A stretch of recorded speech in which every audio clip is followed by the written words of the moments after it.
Hi class, this is Neil, and this is a lesson 11 of Unit 9 on sine and cosine waves. In this lesson, what we're going to be looking at is how to write an equation of a sine and cosine wave, just given the graph. And we'll also be looking at what happens when we have vertical shifts of a sine or cosine wave. So as a review from the previous lesson, the general kind of form of the sine equation would be y equals a times sine of bx.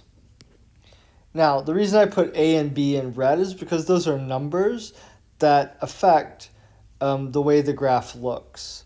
If you remember, a represents for us the amplitude of the graph.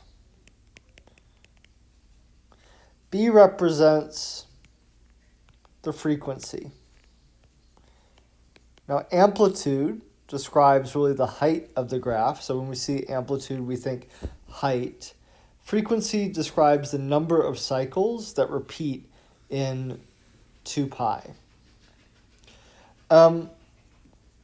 We see pretty much the same equation for cosine, the only difference being that instead of sine being written in the equation, it's cosine. But again, both of these equations reflect both the amplitude and the frequency. When the a value is negative, whether or not it's a sine or a cosine wave, what this does is it flips the graph. So it's the opposite of what we normally see. And that's the same for cosine. Now, if we were to sketch a sine wave, it always starts in the middle and ends in the middle. So we go up to a maximum, we go down to a minimum, and then we go back to the middle. If I were to sketch the midline into that graph, you would see it passes directly through the sine wave. And in fact, the sine wave touches that midline 3 times.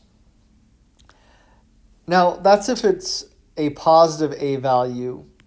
If you had a negative a value, so let's say a is negative, then it's going to look the opposite. So in that instance, it's going to go down to a minimum,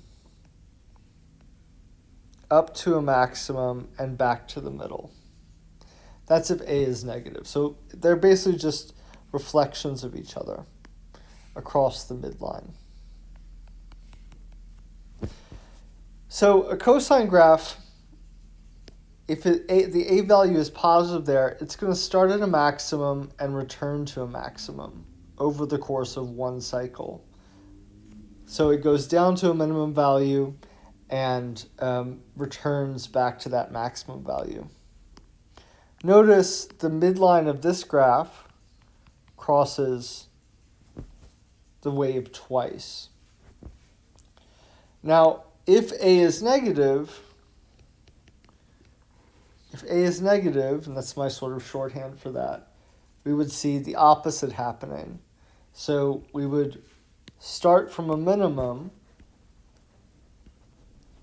go up to a maximum, and return to that minimum. And again, the midline of a cosine graph crosses it twice in 1 cycle.